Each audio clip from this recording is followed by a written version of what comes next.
Hello, and welcome to the first episode of the Cortright cast. This is the very first episode, so you gotta be forgiving if we get a little bit scuffed. I know a lot of my normal videos are kind of scripted and well planned out and very thoughtful. This is the place where I don't have to do any of that. So if the audio's a bit scuffed, don't care. Video's a bit scuffed, don't care. If there's fart noises or coughs, hiccups, sneezes, anything of the like, whatever, we're leaving it in. I will say this is my first episode, so it's kind of a trial run. We're going to go over some things today, and hopefully it's enjoyable and entertaining for you guys. But like I said, it's just kind of a trial run. We're not really doing anything crazy serious here. I've got a lot of ideas for this podcast. There's a lot of things that I could do, a lot of places I could take it. One of the things I'm thinking about is getting a co-host to hang out with me. But as you can see right now, this is my desk area. This isn't the usual set that I shoot on. It's not really comfortable to shoot something like this down there because it's really just my kitchen. And so this is a lot better for audio recording and relaxing to hang out and, do a podcast. But that being said, if this podcast starts to go somewhere, if I can kind of get the hang of it and I want to continue with it, which I have every plan of doing now, I'll move into probably a more fancy looking set, maybe get a co-host, yada, yada, yada, yada, yada, upgrade some of the equipment involved. As of right now, I'm using a kind of old camera. It's HD, it's fine, it's not bad. I'm using a little bit of an older camera though, and it only shoots for like 12 minutes at a time. So this podcast is going to be freeform and it's going to go straight through for like maybe 45 minutes to an hour. We'll see how far we get. But just a heads up, if there's any clipping through the videos or switching to the next clip, it's not editing anything out. It's just I have to start and stop the camera again. And until I kind of get the hang of this whole podcasting thing and get it off the ground, I'm not going to go and invest in some like brand new 2020 camera that will shoot continuously. So sorry, you get the budget me. So, and that's kind of what this whole podcast is going to be about. Not necessarily you getting the budget me, but it's a little bit more unhinged, a little bit more unsafe. We're trying some new things. We're hanging out. So this is going to be a place where you can find more kind of just off the cuff opinions about movies and books and kind of just pop culture in general. And just the general landscape of entertainment. So everything that we usually talk about on the channel, but a little more willy-nilly, loosey-goosey. You know what I mean? So, yeah.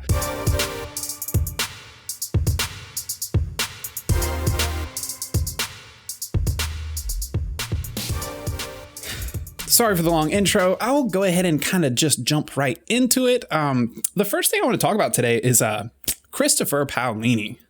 He's an author, if you don't know him, and he just put out a book called To Sleep in a Sea of Stars. If you're not familiar with the name, Christopher Paolini is the writer of the Aragon series, also known as The Inheritance Cycle, but I don't know, everyone kind of just knows Aragon. And he just put out a new book. I've already shot a main video essay piece for this channel, for this book, but I just figured I would talk a little bit more about it off the cuff because I have a lot of thoughts about Christopher Paolini in general.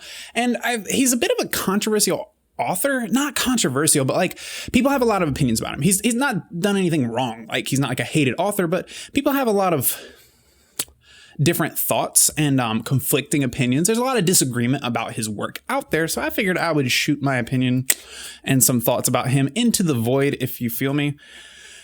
So yeah, To Sleep in a Sea of Stars came out like September 15th, 14th. Not very long ago.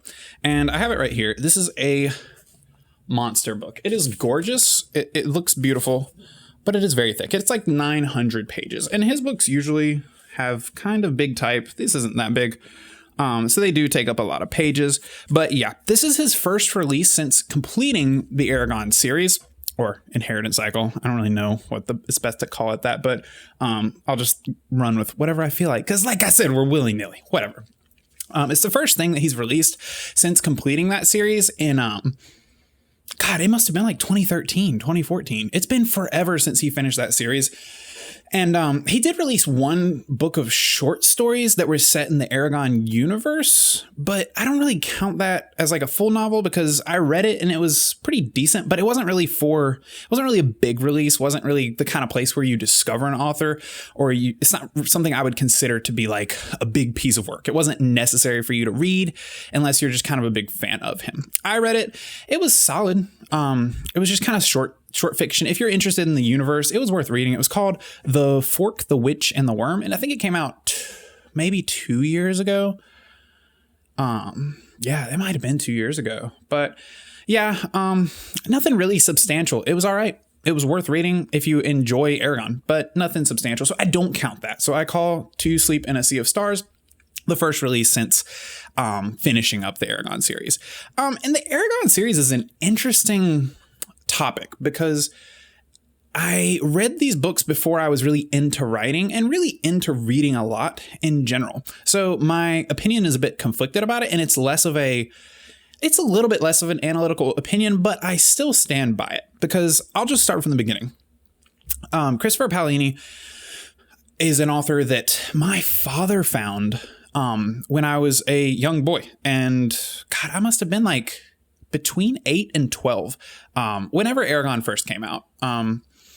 Eragon came out, and I used to read I used to listen to Audible narrated stories in bed at night before I would go to sleep. And me and my dad would read the same books at the same time. Well, listen to them via Audible and kind of discuss them. So we would kind of look for books that we could both enjoy. And my dad found Eragon because it was getting some pretty good reviews, and it was a bigger book at the time. I tried it out, ended up loving it as a child. Like I said, a little younger, not an exactly analytical opinion at this point, but I loved that book. The second book came out, Eldest, second book in the series, and I read that one too. We read that one together. I don't think we finished it though. Yeah, I don't think I ever finished it. It was a little bit of a slower book, but I kind of just moved on with life. I wasn't super good. It was back then. The internet wasn't what it is now. I wasn't super good at keeping up with that kind of stuff in media and books. And it was just something my dad had turned me on to. And I loved it, but I never moved on with it past Eldest. So that was my original experience of the book. So I was a little younger, but I loved it.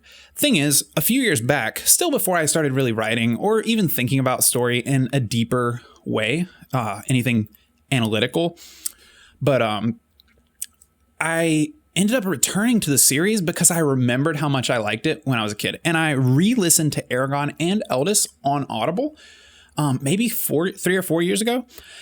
I was listening to it at work. I was in kind of a weird spot mentally in my life, kind of in a little bit of a rut.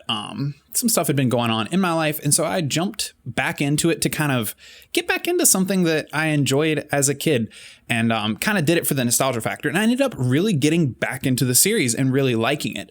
Then realizing that the series had been completed, I finished Eragon, Eldest, and I moved right on into the third book and the fourth book. I think it's only 4 books.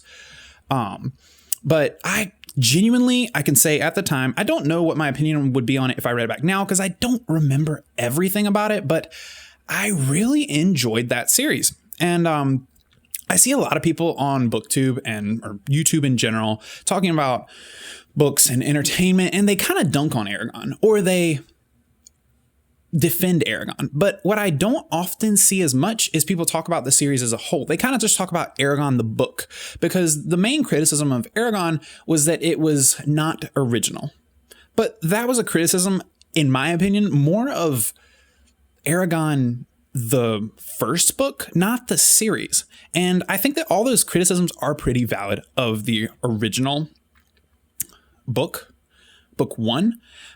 It was very derivative. It was like ripped straight out of Star Wars, lots of very basic tropes. And if you listen to Christopher Paolini talk about the books and those criticisms, he's sort of addressed them, not in depth as far as I know, but he's addressed them, and he's pretty much said that was what he intended to do. And the thing that you have to consider here is, I haven't mentioned this yet, but if you're familiar with him, you may know that Eragon was written and released, I think it was released when he was 18 years old, but it was written when he was 16 years old. He was a bit of a prodigy, bit of a nerdy kid. I mean, just writing a book that he was really interested in as kind of a writing exercise, I believe, about dragons back when he was 16. Like, dude, no one is writing a book that good when you're 16, even if it was kind of unoriginal and derivative. It was just kind of fun for him, and it turned out to be something that a lot of people enjoyed.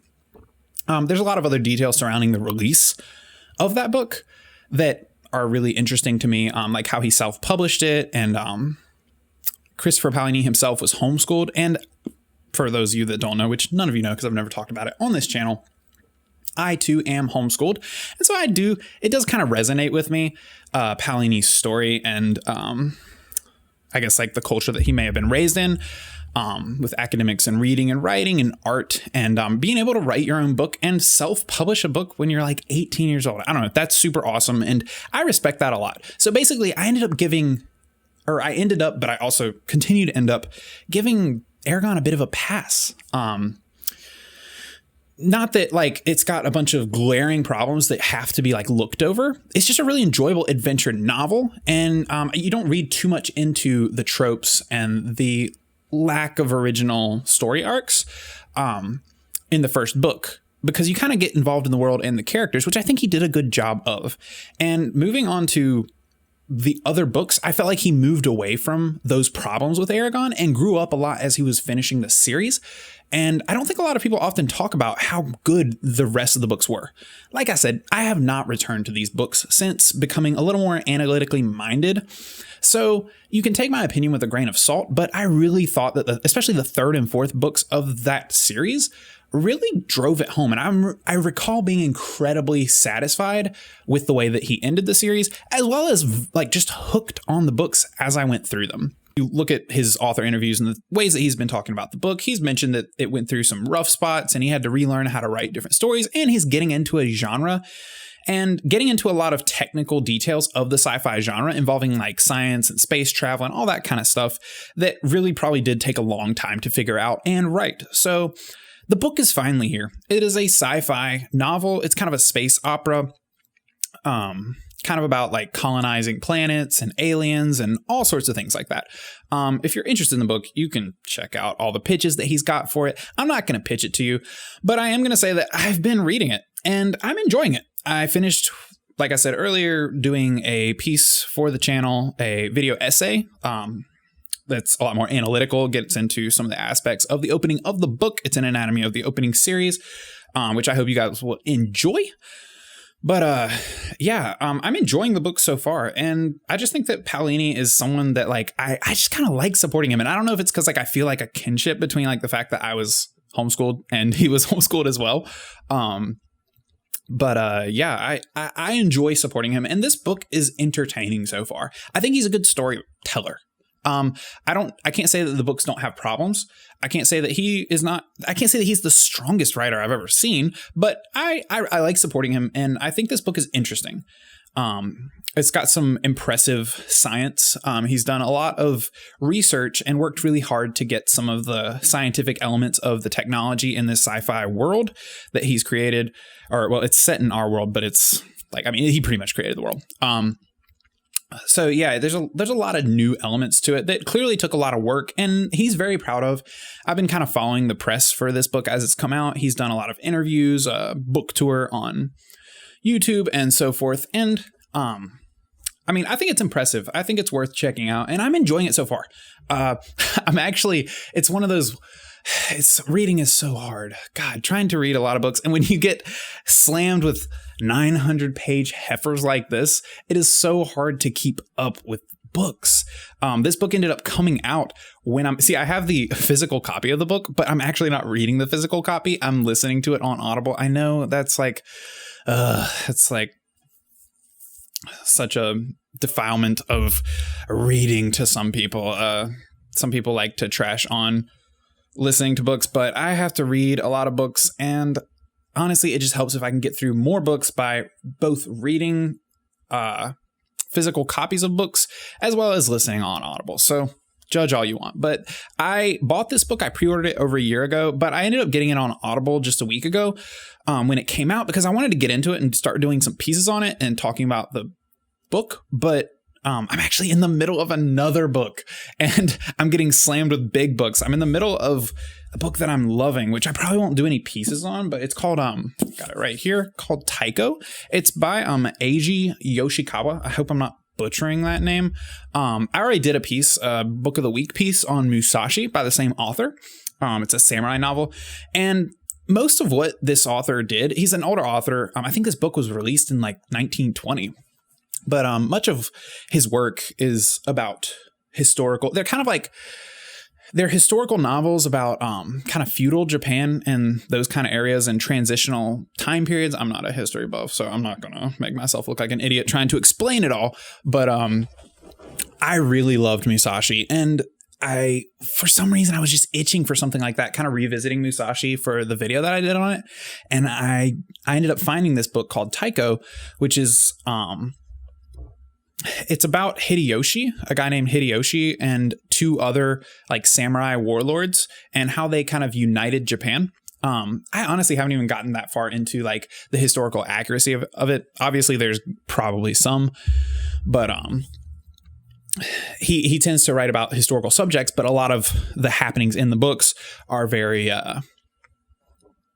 they're very, what would you say, fictionalized. Yeah. So, yeah, I'm really enjoying that book, but I don't know. I mean, it's a book that was released like serially in 1920, and I'm reading an English translation of it. So like, I feel like I don't really know if there's much to be done in terms of like creating content around the book. I may decide to do one or two pieces about it when I've completed it, but it is a 900 page monster, and the type is so small. Like, I just have to show you this. I mean, you know what it's like, but like, this is rough. It's hard. So yeah, I'm sure that you audio listeners will appreciate me doing all the video things like showing you books. But yeah, it's a great book. But all that to say, that is the reason that I am having to read To Sleep in a Sea of Stars, Paolini's new book, on Audible, because I was already in the middle of Taiko and I didn't feel like I could just drop it and start reading To Sleep in a Sea of Stars. So I did what any smart man would do, and I started listening to one on Audible while I continue to read Taiko in the physical copy, because I really enjoy the physical copy of that. And I'm not even sure that Taiko has. It's such an old book. I actually doubt it has. I don't think Musashi had an Audible version either, like a narrated audio. So yeah, so that's kind of what I'm rolling with in the book realm. I guess that's kind of like an update to you guys and a little bit of talk about pop culture within the book world right now, because hopefully, I haven't seen the numbers on Paolini's new book, but I hope it's doing well. It had to have done decently. It was released by Tor Books, and they're a great publishing company. I really like what they do and a lot of the books they put out. So I hope that it's doing well. And, you know, if I can drive anyone towards checking out the book, go ahead and check it out. I think Paolini is an author worth supporting, and I'm enjoying it pretty decently. In other news, I have found a fantastic show, and y'all are going to laugh at me because this show is on season 2. Already, so a lot of you may already be into it. I know the show got a lot of praise when it came out, but I am just now getting to it, and I will explain to you why in a moment. But I have started watching The Boys, which is an Amazon original series. If you're not familiar with it, it is about superheroes, and it is in season 2 now, and that's kind of what I want to talk about today, season 2 and how that's going so far. But I'll get you up to speed with my thoughts on the series as a whole as quickly as I can. I know I'm a bit long-winded, so whatever, ignore that.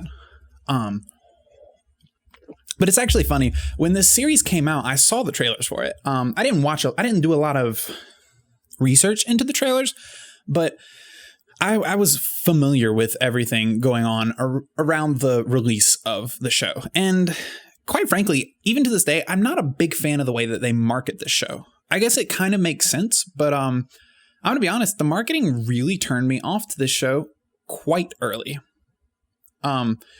Basically, the trailers came out, and I felt like, I know that it's about a comic book the series is based around a comic book. I'm not familiar with the comic book. I know, I'm sure that's lame. Like, I should definitely know about the comic book, whatever. But I wasn't familiar with it. And the trailers were so cartoony. They were so angsty, and they felt gimmicky. It felt like it was a very gimmicky show.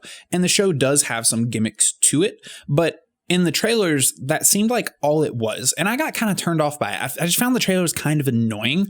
And coming off of a lot of the superhero things that we've been getting bombarded with in media, with all the Disney, Avengers, Marvel stuff, and then all the hits and misses, and mostly misses, that DC has been putting out, I really was just like, oh, something superhero, whatever, don't care. And I pushed it aside. Did not watch season 1 when it came out. I know. Sue me. So the way I discovered this show and came to see the light, basically just a couple weeks ago, there's a lot of promotion going on for The Boys season 2, which I have pretty much ignored because it started, I think they're on episode like 6 now. So it's probably been out for like 6 weeks. I've ignored all the promotion for season 2. But what I ended up doing was me and my girlfriend were just kind of scrolling through all the streaming services looking for something to watch. And I came across The Boys because season 2 was being promoted heavily. And I thought to myself, I've heard a lot of people I respect hailing this show, talking about how great it is. And we were just having, honestly, so much trouble finding something to watch, as you know how it goes, especially with coronavirus. Not a lot's coming out outside of TV shows and streaming service types of things. So we basically, I kind of scrolled over it and I was like, it was almost like a joke. I was like, I've heard a lot of good things about this. I don't think I'm going to like it, but let's just give it a shot. And if we don't like it, we'll just turn it off in like 10 minutes, right? No big deal. So we turned on The Boys season 1, and I am happy to say this is where I show one of my great character qualities, and that I can admit when I'm wrong or when I misjudge something, and I can change my opinion because I'm not sticking to my guns from my original thoughts on this series. I mean, I stick to the fact that I do believe that I'm not a big fan of the way that it was marketed. The original trailers for it and the gimmicks that they tried to push for the show, but I watched like 1 episode of this show and I was hooked. I was literally so into it. I haven't seen, it's not even just like the show's good. The show is really good at like holding your attention. And these are like hour-long episodes. And honestly, even some of the best shows don't always just hold my attention. I kind of have to focus. I have to pay attention. It's easy to drift off. And I don't really like to binge. I know a lot of people do, like, will binge a lot of these big shows, but even the big shows that come out, I'm not a big binger. I have trouble even finishing movies in one sitting sometimes. I can usually just watch 1 episode and move on with my life and just return to it the next night. But this one is the first show that I've felt the need to binge in quite a while. Like, I can watch like 3 to 4 episodes of this show back to back to back. And so the first thing I want to talk about is how fantastic this show is at keeping your attention, keeping things exciting. And I mean, it was just that first season rips, dude. Like, that's all I can say. It rips, bro. But yeah, so the first season is fantastic. It's not fantastic though because of just like the original pitch, because of the gimmicks that I mentioned. The main kind of theme here is that in this world of The Boys, superheroes are all over the place, but they're not like great people. They're not like all Superman like they're supposed to be in the movies. The real catch here is that some of them are just downright awful. They're jerks. They're pieces of crap. And just like what would happen in America if superheroes were real, these superheroes have been commoditized. They've been turned into these cultural icons, but also just like there's toys of them, there's movies, there's whole franchises all based around these heroes. And there's this one company called Vought who just pulls that money in and pretty much turns everything about being a superhero into a business. So much so that it's not really about saving people or being a superhero anymore. And that is a really cool aspect of the show. It's really well done. It's a well executed concept, which is one of the most important things to me, is having a the concept be well executed. It's not that the concept is just good on its own. It's solid, but it's so well executed. But that's not even really just the show's main strength to me. What really surprised me about the show was that it's very nuanced. It's very subversive and nuanced, but it's not subversive in the way that it's just like, we're just going to do things that you don't expect. It really makes a lot of sense, and it's very rewarding. So, yeah, it's the show is a banger. Like, the first season specifically is just, it's a heater that doesn't stop rolling until it's over, until the first season finishes. Like, I got to the last episode of the first season, I was like, what? I'm already here? And I mean, it's only like 8 episodes, I think, but you know how it goes. I mean, I was into this, and I'm not a binger. That's the thing you have to know. I'm not a person that gets hooked on shows. So to get hooked on a show and really want to just watch it and move through it, it says a lot about the show, at least in my opinion. So take that opinion with a grain of salt, but there it is.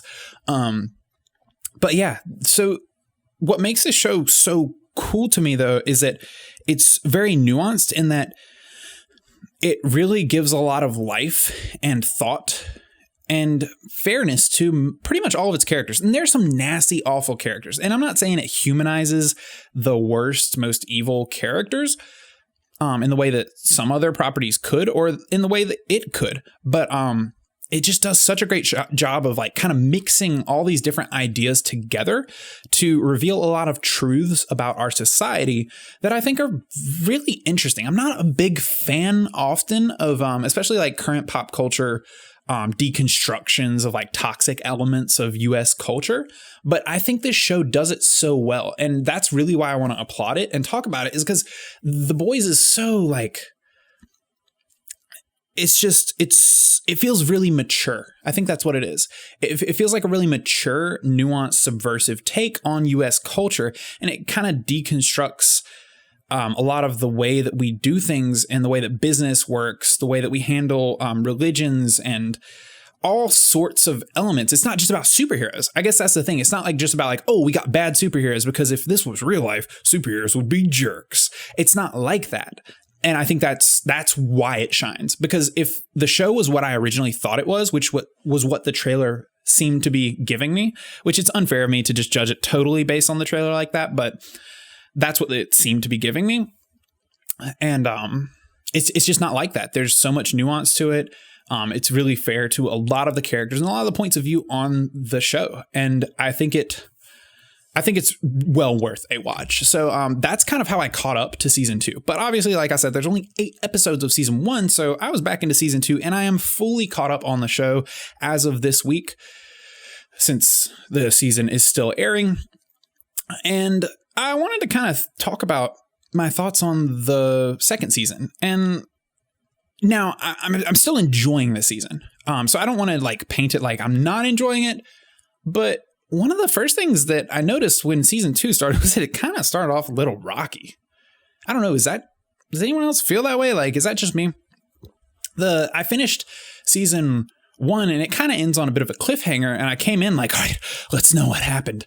And the first episode was all right, but it kind of meandered. It felt like the first like 2 or 3 episodes sort of meandered. And if you're familiar with the show, this isn't really a big spoiler, but if you're familiar, you know what I'm talking about. There's this character called the Deep, and he's like the Aquaman caricature from this superhero gang. And he's a real piece of crap, dude. Like, I mean, the thing is, he's not likable at all, and he's not meant to be. So I'm not like complaining about that, but he's a really hateable character. And I think they did really useful things with the character in season 1 and kind of bringing him low and kind of beating him, like good guys got him. He's like out, but he's still a part of the series for some reason. And he's got this kind of subplot that exists away from the main cast while the main cast is doing what they're doing.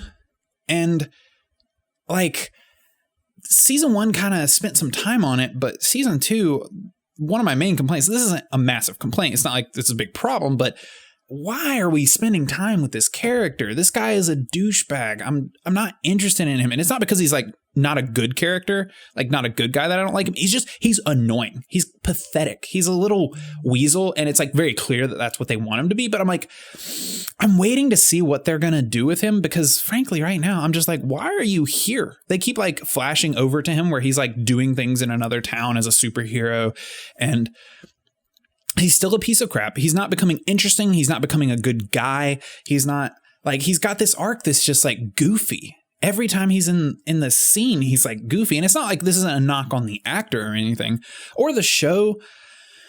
It's just like, I feel like it's a bit of a pitfall right now on season 2 in that, like, why are we spending time with him? But I'm going to hold the verdict on that out for the rest of the season, because my only, the saving grace of his character for me is that if they bring him back into the series in a meaningful way, or back as a main character, or he has like an arc that intersects with the main cast and the good guys, or at least like the protagonists, if he intersects with them in a meaningful and really, what's the word? Rewarding. In a really rewarding way, I think I'll be happy with it. And I'll be okay that we spent some time with him like this. But right now, it's like we'll be doing something really interesting, following characters that I love. Like the series is really interesting and exciting all the time. And then it just flashes over to this guy, the Deep. He's just like, oh, I'm Aquaman, and I'm annoying. I'm a douchebag. I'm a weasel. And like, I'm kind of pathetic to watch. I'm not the best actor. I mean, the actor does a fine job with the character. I hate to I don't want to knock on the acting itself, but like, I'm just not interested. I'm not interested, and I don't really feel like anyone else is. Am I alone in that? I don't know. You let me know. Comment below. But yeah, so those are kind of my thoughts on season 2. It started off a little bit slower than I expected, and that kind of stinks. But that being said, we're back up to like episode 5 or 6 now, and it has gotten better. It is very interesting, and it's a strong season, but I will say it was a little bit of a slower start, and it is not hitting quite as hard as season 1 did. So, not a major knock. I'm still enjoying the series, and I'm going to continue to watch it. Obviously, I still recommend it. It's well worth a watch, but if I'm being critical, which is kind of my job here, at least to think about it in this analytical way. And since I'm just spitballing here on the podcast, those are kind of my thoughts on where it's at right now. So anyway, spent plenty of time on that. I'm a rambler. I'm sorry. Don't care. I don't care. Sorry, I don't care. In other news, the full Dune trailer is out, or at least like a pretty decent length trailer. Not just the one that they're showing in theaters right now, but the one that came out on YouTube, where it's like a 2.5 minute trailer, I think. I watched it a week or so ago. And this Dune adaptation, obviously, of Frank Herbert's classic novel is being directed by Denis Villeneuve. And I really hope that I'm not botching his name, because that name is kind of hard to do. I've tried to just copy how other people say it on YouTube. So if I said it wrong, like, blame them. Don't blame me. But yeah, I say this like as someone who doesn't know exactly how to say his name. I think that's right. But like, as someone who doesn't know exactly how to say his name, it makes the next thing I'm going to say sound kind of silly. But like, Denis Villeneuve is like my favorite working director right now. And so that's why I'm super duper duper excited for the Dune film adaptation. And it's a bit of an interesting one for me, because I like Dune and I respect Dune a lot, the novel. I think Frank Herbert is a fantastic writer. That being said, I'm not the biggest fan of the book. I'm a big fan of a lot of certain aspects of the book, and I think the story is really good, which is why I'm excited for the movie. But I'm just like, I just don't love the book. So that being said, my excitement for the movie honestly has a lot more to do with the director that's handling it, and a lot of the actors, and the way that this movie is coming together, than the just my excitement for the book itself. I'm not like a Dune super fan or a Herbert fanboy. I'm a fan of the director, and I'm a fan of cinema and epic fantasy or sci-fi in this nature. So, I mean, you can judge that how you will, but let me just say, that trailer was sweet. That trailer was so good. Timothée Chalamet is fantastic. I was not a big fan of the actor. I wasn't really paying that much attention to him until not that long ago, and that's my fault. But I'm on board with him now, and I've actually seen some people say that they're on the fence about him playing Paul, the kind of main protagonist of the book. But I don't know, dude. Like, I'm picky about my actors, but I'm not like super when it comes to adapting a piece of fiction. I'm not crazy about like being like, this character is not how I saw it in my mind when I read it. You know, like that's just not really my thing. I like to give as much creative control as I can to the people that are adapting the work. And, you know, if they adapt it and it's a little different from the book and it's good, I'm not really worried about it. But if it's bad, I will bash it. But I really have a lot of faith in this director. So I think that the trailer looks awesome. And the cast of this movie is it's made in heaven for me. It's made in heaven. I love Jason Momoa. I love Oscar Isaac. Rebecca Ferguson I'm a huge fan of Rebecca Ferguson. I even like to see what Zendaya is going to do. I feel like she's starting to move into some more prestigious, I don't know if that's the word, but that's the one I'm going to go with, roles. And I'm excited to see what she can do because I've kind of just like written her off, obviously, with her start in, you know, less highly respectable roles and career paths. But she's moving into a place where I think she's getting a little more respect and some more interesting roles. And I think that she might be up to the task. So, yeah, I mean, like, I'm supportive.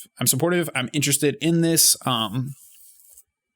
I love everything that they're doing with this movie. The trailer looks awesome. And what Denis Villeneuve does so well is like atmosphere.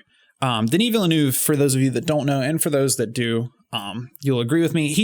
Hopefully you'll agree with me. He did Blade Runner 2049, the sequel to the original Blade Runner. And while that movie didn't do hugely successfully at the box office, I loved it. It was my favorite movie of that year when it came out. And I have nothing but raves about that movie. And honestly, I should probably do a piece about that movie because I just love it. I love it that much. I think it's super important. And I think it's it was probably, in my opinion, it was the best movie of that year, but it was definitely among the top like 3 or 5 when it came out. So, yeah, he did that movie. He's done a bunch of other movies that are just fantastic. Sicario being one of them. Sicario being fantastic. He always, or not always, but he frequently uses fantastic cinematographers. I think the way that he handles cinematography is fantastic. I think the way that he structures his movies is great. The way he handles his actors, the way he writes these movies, which I don't think he's the sole writer in a lot of his movies, but like his influence is so clear that it really feels like you're watching a movie that he made no matter what it's about. I mean, he's done things. I mean, Sicario was about like drug cartels and drug smuggling in the US. Blade Runner 2049 was science fiction. Dune is science fiction. He's done a lot of different things. Usually they're kind of odd movies or very serious movies. But I absolutely love everything he's put out. Pretty much. Yeah. I've yet to find a mistake. And, you know, you can pin me on that and you can try and find a mistake and be like, well, Alex, you're wrong. You're stupid because I don't like this part of this movie. And I'm just going to say, you're wrong. I don't care. Go away. Don't care. I love it. He can do no wrong in my eyes so far. So I'm really hoping that with Dune that he continues with that trend. I feel like he will because like he's such a great artist. And that's really what I like. It's like I can try and like take apart all these aspects of directing and storytelling that he excels at. But really, it's easier to just say like he's such a fantastic artist, and it feels like he really has an understanding of the art of cinema.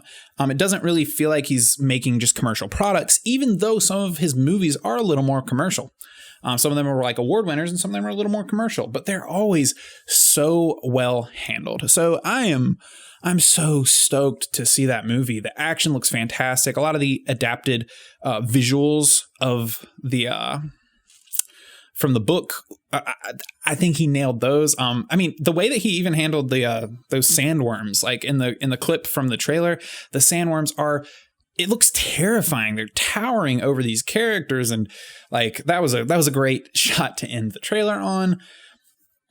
So yeah, I am more than happy with that adaptation that's coming along. And I think it's probably my most anticipated movie of the year. It's probably that way for a lot of people, or at least sci-fi fantasy fans. But which is not to say that there's a lot of competition this year with coronavirus, nothing coming out. Speaking of coronavirus, Tenet, Christopher Nolan's newest film, which has been finally released despite coronavirus. I am finally seeing it. I'm finally seeing it, and it feels so good. To give you a little context on that, Tenet has been released, but theaters have not been open, as most of you probably know, across the entirety of the US. And where I live, the closest theater to see this movie at is 2 hours away. So I am not ashamed to admit I am driving 2 hours tomorrow to go see this movie, because it has been months and months and months since I have seen a movie in theaters. And if you know anything about me, I love seeing movies in theaters. It's a tradition of mine to go freaking all the time. I mean, me and my brother go see movies like just about every weekend if we could, if there was movies out to see. So it has been a long drought of good cinema, and I'm so excited to finally see a good director, actors that I love, a type of movie that I love. Tenet looks so good. I've tried to avoid a lot of the trailers, but I am so excited to finally see it. And yeah, I will probably be in next week's podcast, letting you guys in on some of my thoughts about the movies. Hopefully I will actually have some time and some thoughts on the movie to do a video essay, like a normal piece about it. Because I'm really hoping it's very good. I honestly haven't heard much about it in terms of reviews. I've seen that it's doing pretty well, and I've seen like on my YouTube homepage, it's been popping up like all sorts of like analysis videos and reviews, but I've not clicked on any of them. I haven't watched any crazy trailers. I've mostly just seen the main trailer. And so, yeah, I've seen some like criticisms of like, or not criticisms, but people kind of bashing the movie for not doing that well so far in the box office. But like, hello, like I said, like I have to drive 2 hours to see this movie. Like there's no one's going to see these movies because the theaters aren't open. Like this movie, I really hope that it lives up to the hype. Or at least to my hype, because I think that's what I'm like confused by, is there's not a ton of hype around it. It looks awesome. Like there was tons of hype when Inception came out, which was also Christopher Nolan movie, if you're not familiar. Tons of hype around that movie, tons of hype around Interstellar. There's a lot of hype around Dunkirk. Pretty much all the movies that he's done, like ever since Batman Begins, he's had a lot of hype around. And it feels like there's just not that much hype around Tenet. And I don't really get why, because it looks like, just from the trailer, I'm just judging from the trailer, it looks like it's going to be cooler or better than some of his last few movies. And Dunkirk was a masterpiece. So like, at least in terms of right up my alley, like science fiction or like, I don't know, like deep, high concept movies are right up my alley. And this one seems like that. It looks very confusing. I still don't know what in the world is going on from the trailer. I've seen the trailer. Nothing about the trailer actually makes any sense just from watching it. Like it's a total like mind-boggling like concept that I hope he explains a little better in the movie, because if I'm as confused, I've heard that it's confusing. I will say that. I haven't looked up a lot, but just from seeing like blog headlines and stuff, I've heard that the movie is going to be very confusing and hard to follow. And I kind of like movies like that. I'm one of those people that like, I'm willing to like, I keep saying like a lot. Sorry, guys. I'll apologize. That's one thing you should know about me. It is my filler word. I apologize. Guilty as charged. But I've seen a lot of people say that it is hard to follow and confusing because of those weird concepts in the trailer about like time moving backwards and things like that. But that being said, it looks freaking sweet. So I can't wait to check it out. So yeah, tomorrow, driving 2 hours away to see a movie, because that's how desperate I am. That's how long it's been since I've been to the cinema, and that's how dedicated I am to the art of story. So yeah, I love movies, and you know, sometimes you just need to get out. You need to get out on a Saturday and enjoy a movie. It has been too long. Corona cannot keep us down. And yeah, I will let you guys know in hopefully next week's episode probably hopefully some in-depth thoughts about the film. I can't promise anything, but I will be giving it a shot. So, yeah, this has gone on for quite a while. I didn't expect to be able to babble quite this long. But, yeah, thanks for sticking around. If you made it this far, you have been a part of the original episode 1 of the Cortright cast. Like I said, maybe I will get a co-host in the future episodes. I'll be looking around, talking to some friends, some story guys, some people to bounce off of, so we can make this even more engaging, possibly moving to a better set in the future over the next coming weeks or months. Who knows? Possibly getting a new camera, make myself look fantastic and gorgeous. One that can actually shoot continuously for more than like 10 minutes at a time. All the good stuff. So yeah, hopefully you guys enjoyed this. And if you do, why haven't you liked the video and subscribed on YouTube? Or if you're on whatever your podcasting platform is, like, follow the podcast, dude. Like, what are you doing? Follow it. I am entertaining. My opinions are perfect. They're perfect. I'm right about everything. So follow it. Check it out. And yeah, back to your regularly scheduled programming I've got some video essays, a book of the week coming out as always this week. So follow, stick around, and look out for the more content, because it's great. It's the best content you've ever seen. All right. It's the best content you've ever seen. So yeah, hope you guys enjoyed. This has been the Cortright cast, episode 1. There's only one first episode ever, and this was it. And I hope it wasn't a dumpster fire. And if it was a dumpster fire, don't tell me. Or tell me. Comment it a lot on YouTube, because the algorithm likes comments. That's fine. Just do it. Interact with me. But yeah. Anyway, I'm going to get out of here and stop babbling. I hope you guys have a fantastic day. Don't forget to read a lot, work on your art, and stay healthy. Drink some water. I will catch you guys in the next episode.